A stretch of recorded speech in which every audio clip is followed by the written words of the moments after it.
বাংলাদেশি পণ্যে বর্ধিত শুল্ক কমালো যুক্তরাষ্ট্র, ৩৫ থেকে কমিয়ে ২০% নির্ধারণ হোয়াইট হাউসের ঘোষণা। দীর্ঘ আলোচনায় ১৯ বিষয়ে একমত দলগুলো, জানালেন আলী রিয়াজ। ঐক্যমত্যের 10টিতে নোট অফ ডিসেন্ট। দেশ গড়তে আগামী নির্বাচন খুবই গুরুত্বপূর্ণ বললেন তারেক রহমান। ফ্যাসিবাদের বিরুদ্ধে নারীদের সজাগ থাকার আহ্বান।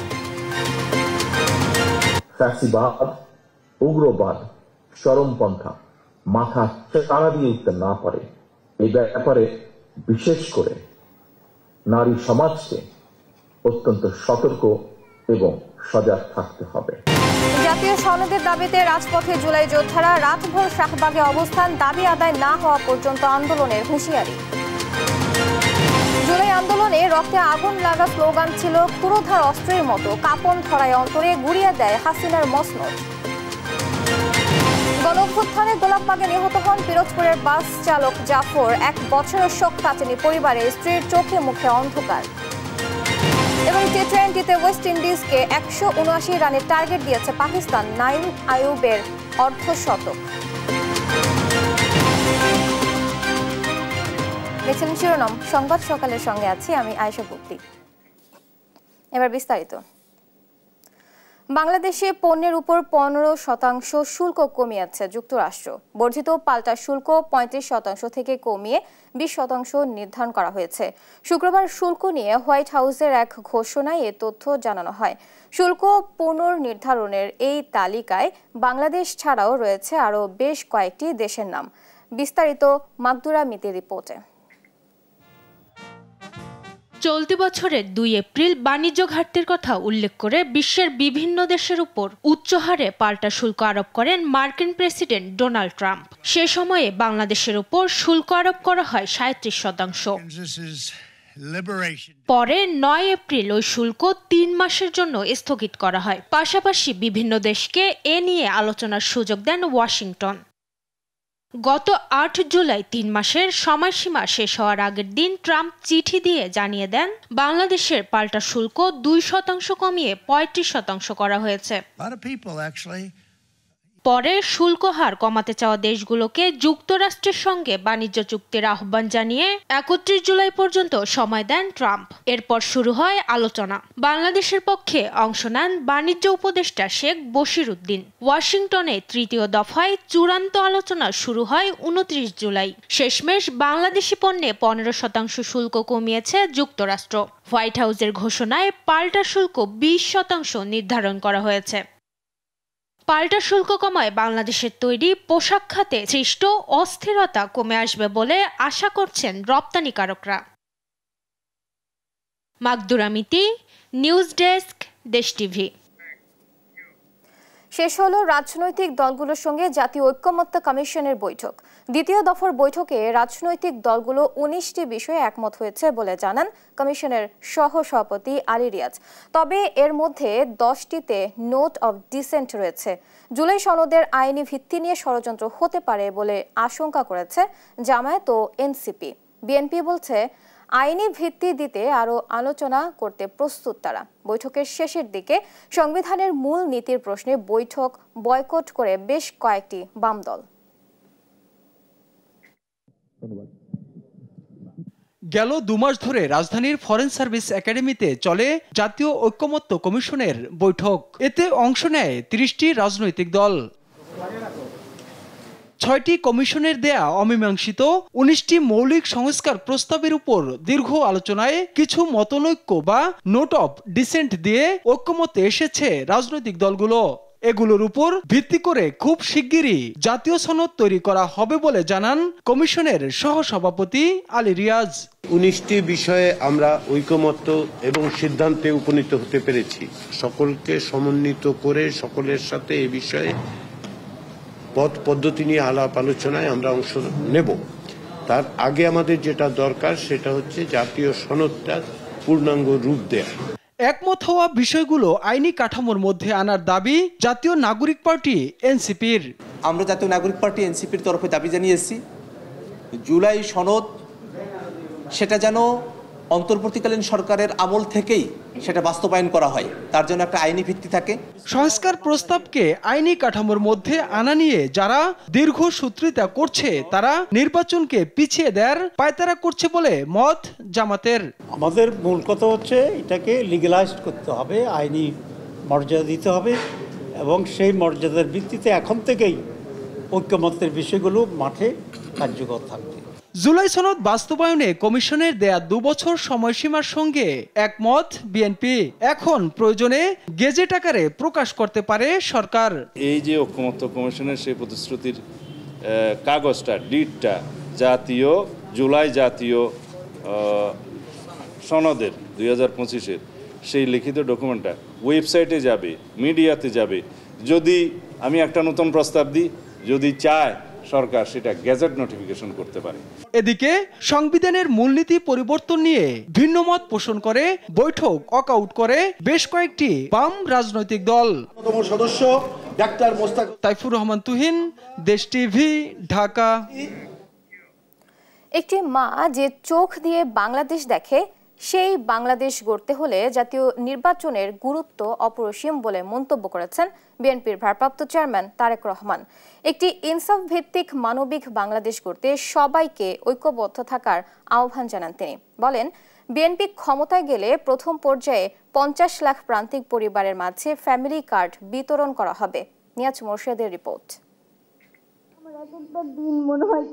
নারীর চোখে জ্বলুক স্বাধীনতার প্রদীপ, তবে সেই নারীর চোখেই আজ স্বজন হারানোর কান্না। জুলাই অভ্যুত্থানে কেউ হারিয়েছে স্বামীকে, কেউ তার সন্তানকে।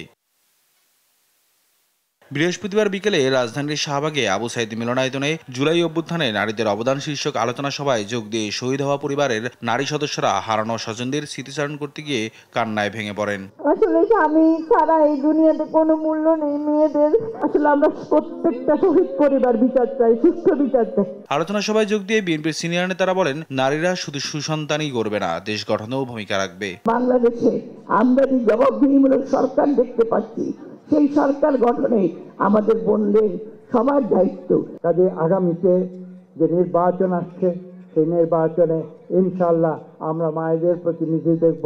আর একই আলোচনা সভায় শুরু থেকেই ভার্চুয়ালি যুক্ত ছিলেন বিএনপির ভারপ্রাপ্ত চেয়ারম্যান তারেক রহমান। আলোচনা শেষে প্রধান অতিথির বক্তব্যে তিনি বলেন, বিএনপি ক্ষমতায় গেলে প্রায় 50 লাখ পরিবারকে ফ্যামিলি কার্ড দেওয়া হবে। ইনশাআল্লাহ আসন্ন নির্বাচনে বিএনপি জনগণের রায় রাষ্ট্র পরিচালনার সুযোগ পেলে পরিবারের নারী প্রধানের নামে কিন্তু আমরা ফ্যামিলি কার্ডটি আমরা ইস্যু করব। এই সময় তিনি ফ্যাসিবাদ যাতে আর মাথাচাড়া দিয়ে উঠতে না পারে সেজন্য নারীদের সজাগ থাকার আহ্বান জানান। দেশে যাতে আর কোনোভাবেই আর কোনোদিন ফ্যাসিবাদ, উগ্রবাদ, চরমপন্থা মাথা চাড়া দিয়ে উঠতে না পারে, এই ব্যাপারে বিশেষ করে নারী সমাজকে অত্যন্ত সতর্ক এবং সজাগ থাকতে হবে। ইনসাফ ভিত্তিক মানবিক বাংলাদেশ গড়ার জন্য সবাইকে ঐক্যবদ্ধ থাকার আহ্বান জানান তারেক রহমান। নিয়াজ মোর্শেদ, দেশ টিভি, ঢাকা। এদিকে জুলাই সনদ ঘোষণার দাবিতে রাতেও শাহবাগ মোড় অবরোধ করে আন্দোলন চালিয়ে গেছে জুলাই যোদ্ধারা।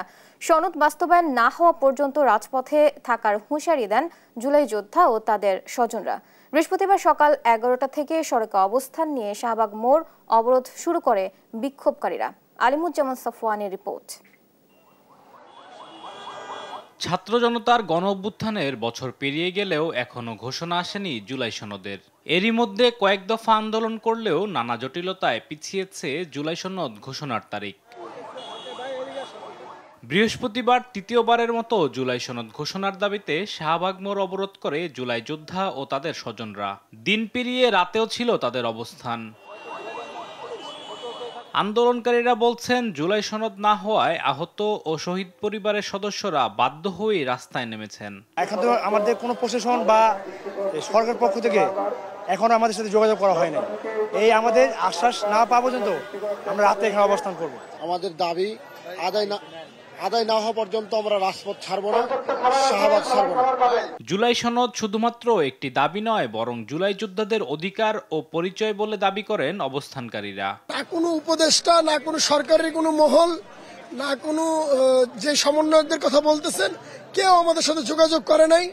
উল্টা আমাদের উপরে হামলা হয়েছে, আমাদের উপর আক্রমণ হয়েছে। রাজনৈতিক দলের দিক দিয়ে আমরা আজকে জুলাইপত্র চাচ্ছি না। রাজনৈতিক দল কি দিবে এখানে জুলাইপত্র? আজ ঘোষণা দিতে হবে আমাদের জুলাইদের আগে, কারণ রাজনৈতিক দলেরা কি করতেছে না করতেছে দেখার বিষয় নয় আমাদের। এদিকে রাজনৈতিক দলগুলোর সঙ্গে আলোচনা শেষে জুলাই সনদ চূড়ান্ত করতে কাজ করছে জাতীয় ঐক্যমত্য কমিশন। আলিমুজ্জামান সাফওয়ান, দেশ টিভি, ঢাকা। শেষ হয়েছে জুলাই, তবে 2024 সালে জুলাই ছিল 36 দিনের, যা ফ্যাসিবাদের পতন ঘটিয়ে উপহার দেয় এক নতুন বাংলাদেশের। জুলাই জুড়ে রক্তঝরা আন্দোলন বর্ণনা তুলে ধরেছেন এম এ আজিম। বাংলাদেশের অধ্যায়ে অঘোষিত এক স্বাধীনতা যুদ্ধের নাম রক্তাক্ত জুলাই, যা এবার 31শে জুলাই শেষ হলেও 2024 সালে শেষ হয় 36 দিনে। তাই 36 জুলাই নামে দেশের ইতিহাসে অমর হয়ে আছে এক ফ্যাসিবাদের পতনের গল্প। শুরুটা ছিল বৈষম্য দূর করতে শুধু শিক্ষার্থীদের কোটা বাতিলের দাবিতে আন্দোলন। 2024 সালের 7 জুলাই যা বাংলা ব্লকেটে রূপ নেয়। অনির্দিষ্টকালের জন্য বিশ্ববিদ্যালয় ও কলেজে ক্লাস পরীক্ষা বর্জনের ঘোষণা দিয়ে রাস্তায় নেমে আসে শিক্ষার্থীরা, স্থবির করে দেয় রাজধানীকে। কোটা বহালের রায় স্থগিত চেয়ে হাইকোর্টে শিক্ষার্থীদের আবেদন, আর সারা দেশে সকাল সন্ধ্যা বাংলা ব্লকেট 9 জুলাই আন্দোলনকে গতিশীল করে। রাস্তায় স্লোগান দিয়ে রায় পরিবর্তন হয় না বলে তখনকার প্রধান বিচারপতি ওবায়দুল হাসানের মন্তব্য। পরের দিন 11 জুলাই আওয়ামী লীগের সাধারণ সম্পাদক ওবায়দুল কাদের বলেন, কোটা বিরোধী আন্দোলনকারীরা সর্বোচ্চ আদালতের বিরুদ্ধে শক্তি প্রদর্শন করছে। এরই মধ্যে 13 জুলাই শিক্ষার্থীদের উপর ছাত্রলীগের হামলা পরিস্থিতিকে সহিংস করে তোলে। ঠিক পরের দিন আন্দোলনকারীদের রাজাকারের নাতিপুতি বলে মন্তব্য করেন শেখ হাসিনা। মুক্তিযোদ্ধাদের নাতিপুতিরাও পাবে না, তাহলে কি রাজাকারের নাতিপুতিরা পাবে? ক্ষোভে ফেটে পড়ে শিক্ষার্থীরা। 15 জুলাই স্লোগানে স্লোগানে উত্তাল হয়ে ওঠে ঢাকা বিশ্ববিদ্যালয় ক্যাম্পাস। পরের দিন অনড় শিক্ষার্থীরা বুলেটের সামনে বুক পেতে দাঁড়িয়ে পড়েন। রংপুরে পুলিশের গুলিতে শহীদ হন আবু সাঈদ। ঢাকা বিশ্ববিদ্যালয় সহ দেশের বিভিন্ন বিশ্ববিদ্যালয় থেকে ছাত্রলীগ নেতাকর্মীদের বিতাড়িত করে রাজনীতিমুক্ত ঘোষণা করা হয় হলগুলো। আন্দোলনের তীব্রতায় অচল হয়ে আসে সারা দেশ। 18 জুলাই মোতায়েন করা হয় বিজিবি। 19 জুলাই শিক্ষার্থীদের কমপ্লিট শাটডাউন, সর্বাত্মক অবরোধ কর্মসূচি ঘিরে রাজধানী ঢাকাসহ ব্যাপক সংঘর্ষ, হামলা ভাঙচুর, গুলি, অগ্নিসংযোগে হয় অসংখ্য প্রাণহানি। আসে 9 দফার ঘোষণা। রাতে সারা দেশে কারফিউ জারি করে সরকার। সেনাবাহিনী মোতায়েন ও সম্পূর্ণ বন্ধ করে দেয়া হয় ইন্টারনেট সেবা।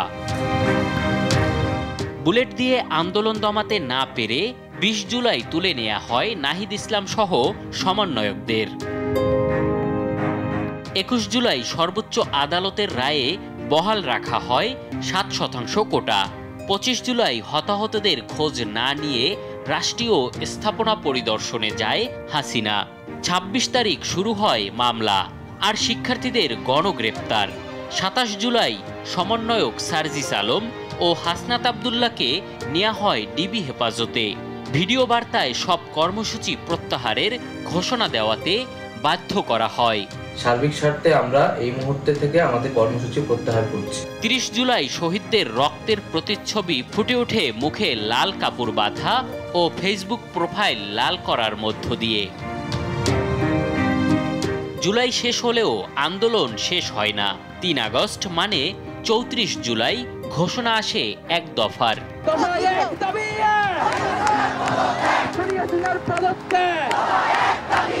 5 আগস্ট জুলাই 36 ফ্যাসিবাদের পতন ঘটিয়ে ছাত্র জনতা উপহার দেয় এক নতুন বাংলাদেশ। এম এ আজিম, দেশ টিভি, ঢাকা। মুক্তিযুদ্ধের বাংলায় বৈষম্যের ঠাঁই নাই থেকে 1, 2, 3, 4 শেখ হাসিনা গদি ছাড়, ছাত্র জনতার মুখে মুখে ধ্বনিত স্লোগানগুলোই ছিল জুলাই গণঅভ্যুত্থানের ধারালো অস্ত্র। বারুদ হয়ে ওঠা এক একটি স্লোগান কেবল জনগণের অন্তরেই নয়, কাঁপিয়ে দেয় তৎকালীন আওয়ামী লীগ সরকারের ভিতর। একদিনেই গুড়িয়ে দেয় স্বৈরাচারী শেখ হাসিনার দীর্ঘদিনের গড়া মসনদ। সরকার পতনের পেছনে ধারালো অস্ত্রের মতো কাজ করা এসব স্লোগান নিয়ে আরো জানাচ্ছেন জান্নাতুল মোহনা।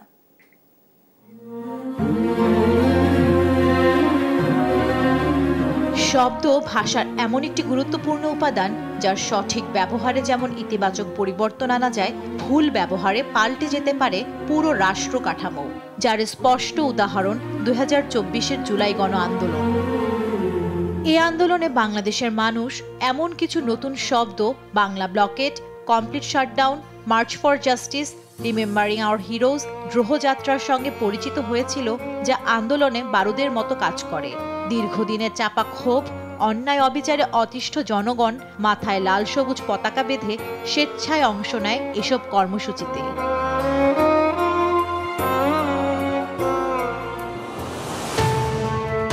দড়ি ধরে মারোটান রাজা হবে খান খান, হীরক রাজার দেশে সিনেমার বিখ্যাত উক্তির মতো আওয়ামী শাসনের পতন ঘটাতে জনগণের প্রধান হাতিয়ার হয়ে ওঠে বিভিন্ন স্লোগান।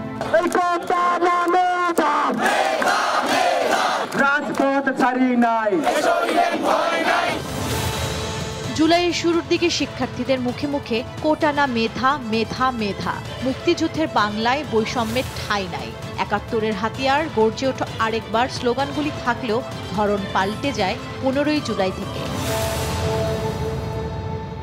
মুক্তিযোদ্ধার সন্তান নাতিপুতিরা কেউ মেধাবী না, যত রাজাকারের বাচ্চারা নাতিপুতি হলো মেধাবী, তাই না? তৎকালীন প্রধানমন্ত্রী শেখ হাসিনার ১৪ই জুলাইয়ের বক্তব্যে ফুঁসে ওঠে ঢাকা বিশ্ববিদ্যালয়ের শিক্ষার্থীরা। ওই দিন মধ্যরাতেই হলের তালা ভেঙে রাস্তায় নেমে স্লোগান দেয়, তুমি কে আমি কে, রাজাকার রাজাকার, কে বলেছে স্বৈরাচার স্বৈরাচার।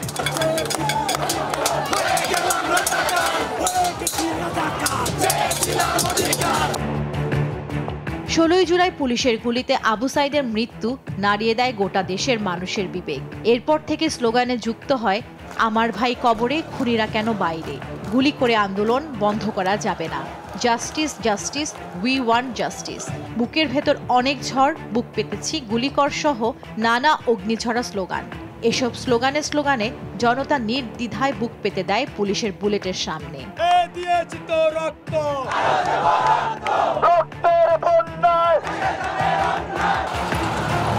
এরপর আওয়ামী কর্মী ও পুলিশের হাতে যখন নির্বিচারে মানুষ হত্যা শুরু হয়, তখন সামাজিক যোগাযোগ মাধ্যম ছেয়ে যায় লাল প্রোফাইলে। প্রতিবাদের অভিনব এই প্রতীকী ভাষা ছাত্র জনতার রক্তে বারুদের মতো বিস্ফোরিত হয়। উচ্চারিত হয়, দিয়েছি তো রক্ত, আরও দেব রক্ত, আমার ভাইয়ের রক্ত বৃথা যেতে দেব না, জন্মভূমি অথবা মৃত্যু। আন্দোলনের শেষের দিকে লাশের ভেতর জীবন দে, নইলে গদি ছাইরা দে, ১ ২ ৩ ৪ শেখ হাসিনা গদি ছাড়, স্বৈরাচারের গদিতে আগুন জ্বালো একসাথে, যা শেষ পর্যন্ত ৩৬ জুলাই অর্থাৎ ৫ আগস্ট শেখ হাসিনা সরকারের পতন নিশ্চিত করে। এরপর দেশের অনিশ্চিত পরিস্থিতিতে ছাত্র জনতার স্লোগান ছিল, বিকল্পকে, আমি তুমি আমরা। ভাইরাল বজ্রকঠিন এসব স্লোগান জীবন্ত হয়ে ওঠে ইতিহাসের পাতায়, গেঁথে যায় জনগণের অন্তরে। জান্নাতুল মোহনা, দেশ টিভি, ঢাকা। সংবাদ সকাল। গেল বছরের এই সময়ে ঢাকার রাজপথ ছিল বৈষম্য বিরোধী ছাত্র জনতার আন্দোলনে উত্তাল। তখন নতুন বাংলাদেশ গড়ার স্বপ্নে মুখর হাজারো তরুণ, কিন্তু সেই স্বপ্নযাত্রায় থেমে গেল নিরীহ এক প্রাণ। গুলিতে প্রাণ দিলেন পিরোজপুরের বাস চালক আবু জাফর হাওলাদার। সহকর্মী জালিস মাহমুদের পাঠানো তথ্য ও ছবিতে জানাচ্ছেন অঙ্কন চৌধুরী। বৈষম্য বিরোধী ছাত্র জনতার আন্দোলনের সময় ঢাকার গোলাপবাগে ছাত্র জনতাকে দমনে গুলি চালায় পুলিশ। প্রাণ হারায় বাস চালক আবু জাফর হাওলাদার। পিরোজপুরের মাঠবাড়িয়ায় তুষারখালীর বাসিন্দা জাফর ছিলেন শ্যামলী পরিবহনের চালক। 18 জুলাই রাতে কর্মস্থলে যাওয়ার পথে গুলিবিদ্ধ হন তিনি। হাসপাতালে নেয়ার আগেই নিভে যায় তার প্রাণ। এক নারী আন্দোলনকারীর সহায়তায় মৃত্যুর সংবাদ পায় তার স্ত্রী। আবু জাফরের স্ত্রী হাসিনা বেগমের চোখে আজ শুধুই অন্ধকার আর অনিশ্চয়তার মুখে 3 সন্তানের ভবিষ্যৎ। এখনো ছেলে ফেরার অপেক্ষায় জাফরের মা সেতারা বেগম। কখনো স্বপ্ন দেখেন ছেলে ফিরেছে, প্রায়ই ফুপিয়ে উঠে প্রশ্ন করেন, আমার ছেলের অপরাধ কি ছিল? পোস্টমর্টম করে আনছে কোন রকম সিনকাল যে পেছাইয়ে নিয়ে মাটি দিয়েছে, দেখতেও পারি না বাবারে আমি। জাফরের বড় ভাই জানান, মরদেহ এলাকায় নিয়ে এলে ছাত্রলীগ ও প্রশাসনের লোকজন ভয় দেখিয়ে দ্রুত দাফনের জন্য চাপ দেন। মারা যাওয়ার পরে আমাদের বাড়ির বহুত মানুষ, রাত দিন হোমানে মানুষ, সরকারি লোক টোক সব, এবার কিছু কিছু লোক আবার আইসা ফেরত দেওয়া দিয়েছে যে তোমরা কোনো কথা বলতে পারবা না, আন্দোলনকারী তোমরা। সরকারের পক্ষ থেকে দেয়া 5 লাখ টাকার পুরোটাই ঋণ পরিশোধে খরচ হয়েছে বলে জানান আবু জাফরের ছেলে।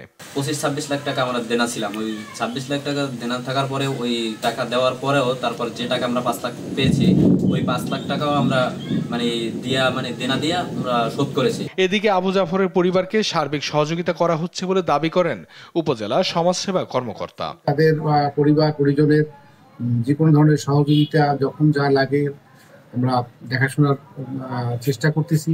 ভবিষ্যতে যদি কোনো সহযোগিতা আসে, আশ্বাস পাওয়া আমরা অবশ্যই তার বুঝে তখন।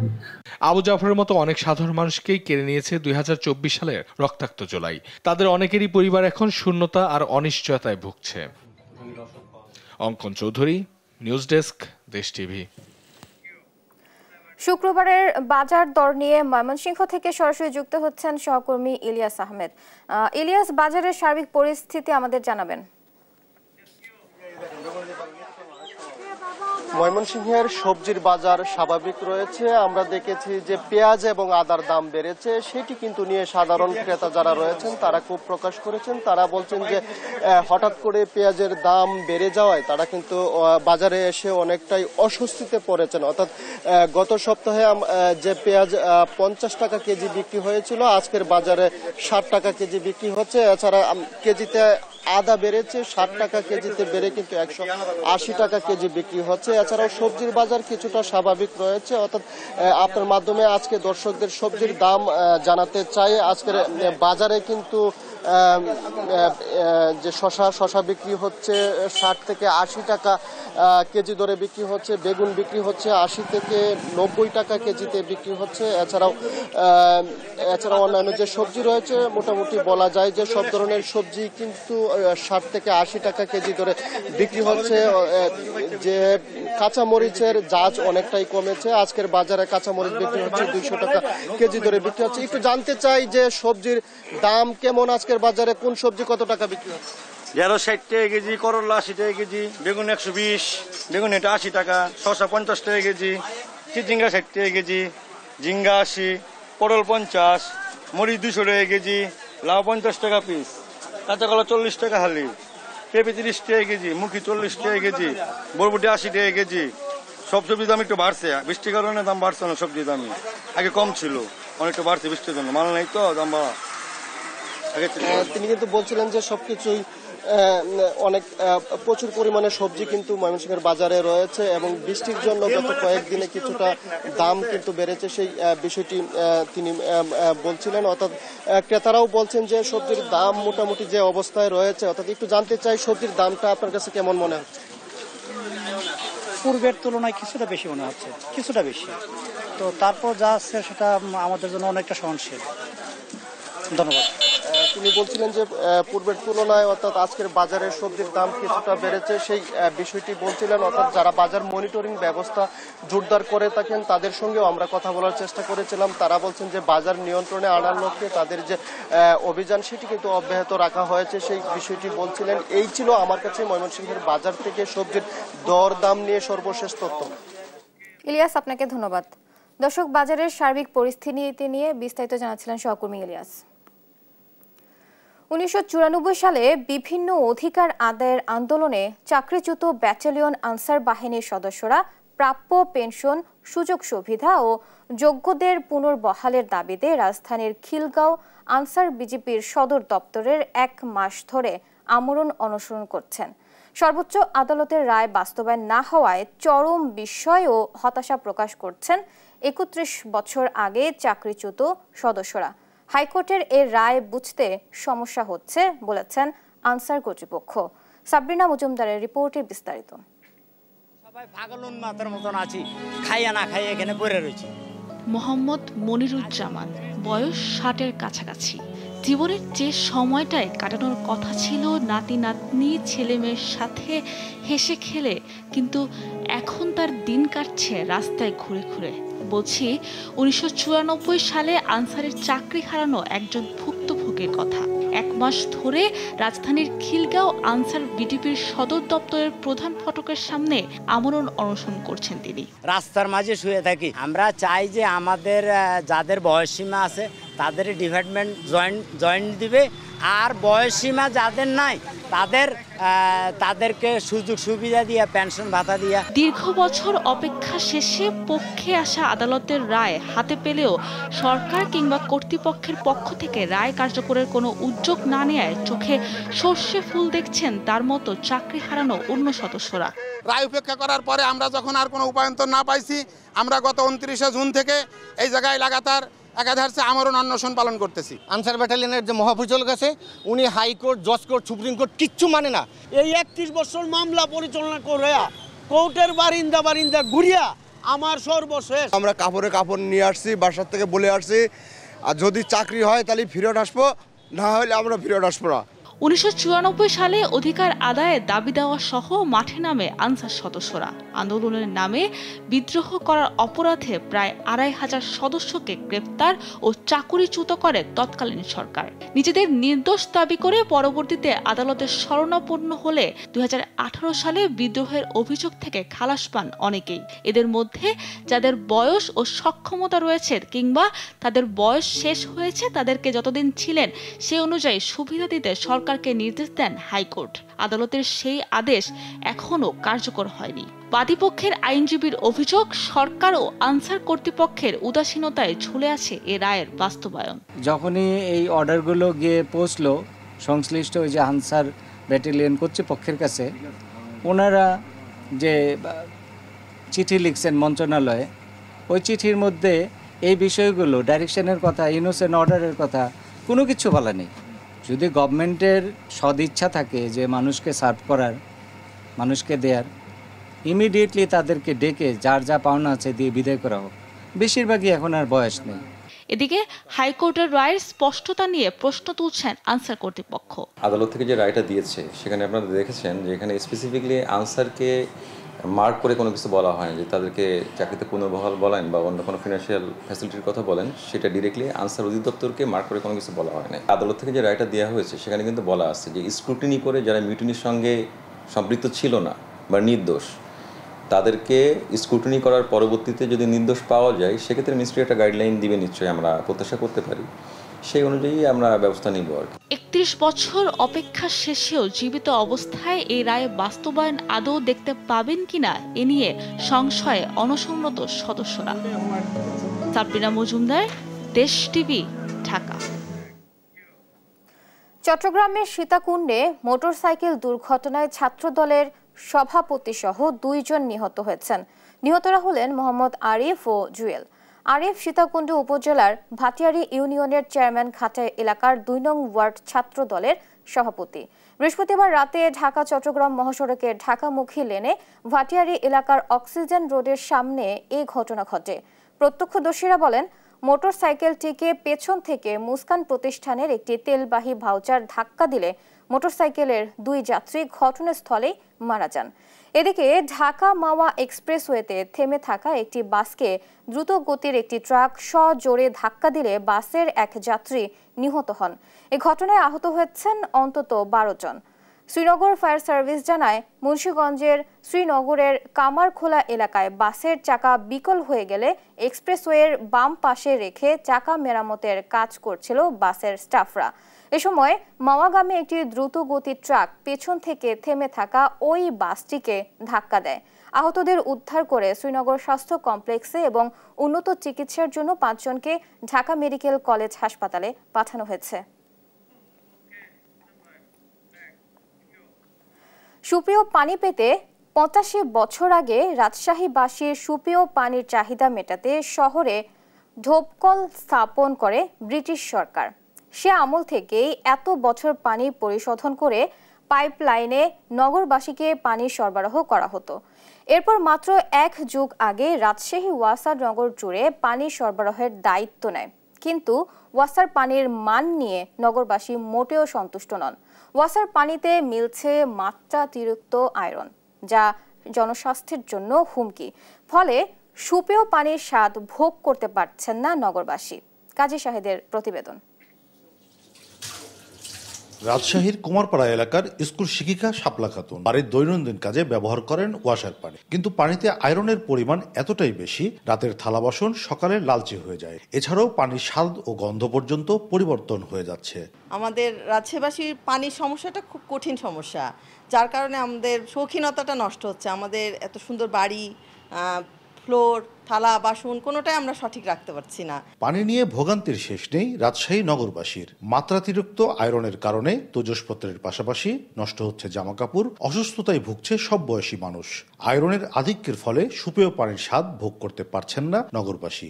ট্যাপে ছাড়লেন, ভালো পানিটা রাখলেন বোতলে, 1 ঘন্টা 2 ঘন্টা পরে পানি আবার হলুদ হয়ে গেল, তাহলে আমাদের লাভ কি? 3 দফা টাকাও বেশি দিব, জিনিসও খারাপ পাবো, এভাবে তো চলে না। তাতে লাল মরিচার মতো দাগ পড়ে, তারপরে থালা বাসনে আয়রনের একটা পড়ে, মাথার চুল, কাপড় চোপড় সব লাল হয়ে যায়।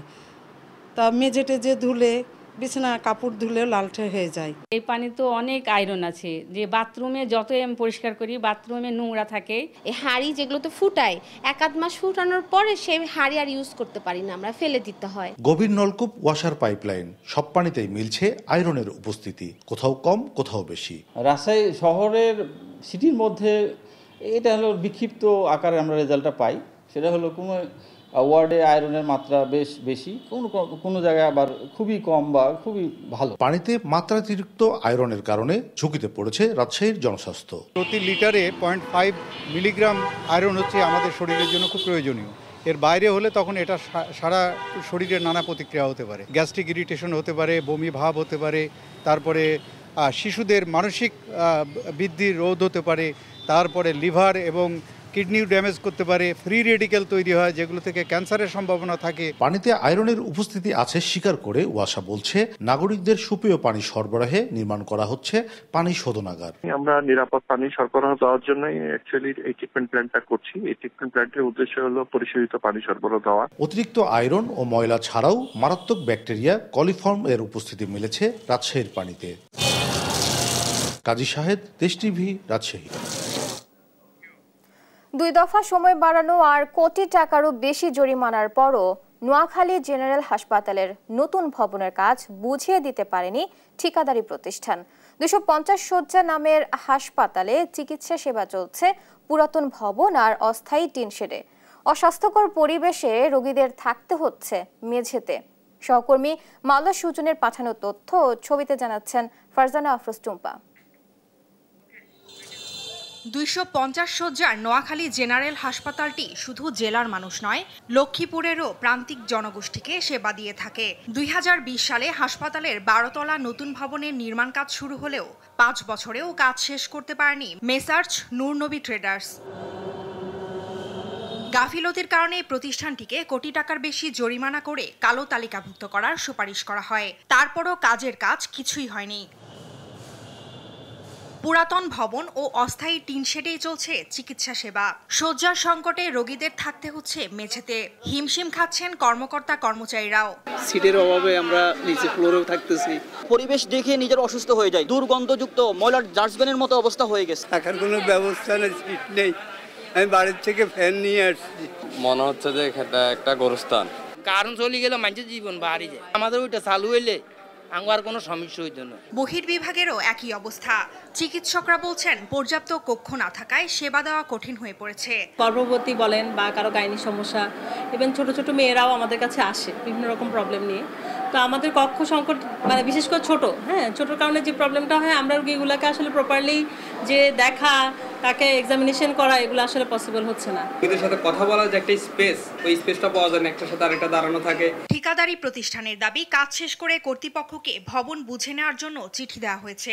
আমাদের সিভিলের কাজ শেষ, আমরা হ্যান্ডওভার লিস্ট জমা দিয়েছি, কর্তৃপক্ষ বুঝে নিলে আমাদের কাজ সম্পূর্ণ। অন্যদিকে পরিপূর্ণ ভবন বুঝে পেলেই সেবা নির্বিঘ্ন হওয়ার কথা জানান নোয়াখালী জেনারেল হাসপাতালের তত্ত্বাবধায়ক। ইলেকট্রিকের কিছু কাজ বাকি আছে, বিশেষ করে সাবস্টেশনটা বাকি আছে। আমরা যদি ওই ভবনটা পেয়ে যাই তাহলে স্বাস্থ্য সেবা আরো ভালোভাবে আমরা দিতে পারবো। এই বিষয়ে ঊর্ধ্বতন কর্তৃপক্ষকে ব্যবস্থা গ্রহণের জন্য চিঠি দেওয়া হয়েছে বলে জানান গণপূর্ত বিভাগের নির্বাহী প্রকৌশলী। ঠিকাদারের চিঠির আলোকে সাইট পরিদর্শন করে দেখলাম যে তার চিঠির সাথে কাজের ব্যয় মিলেছে। সে সম্পূর্ণ কাজ শেষ না করেই বুঝে নেওয়ার কথা বলছে। এখন সে কেন অবশিষ্ট কাজ শেষ না করে আমাদেরকে বুঝে নেওয়ার কথা বলবে, এই জন্য আমি ঊর্ধ্বতন কর্তৃপক্ষের কাছে তার বিরুদ্ধে ব্যবস্থা নেওয়ার জন্য চিঠি দিয়েছি। দ্রুত নতুন ভবন চালুর দাবি কর্তৃপক্ষ ও স্থানীয়দের। ফারজানা আফরোজ টুম্পা, নিউজ ডেস্ক, দেশ টিভি।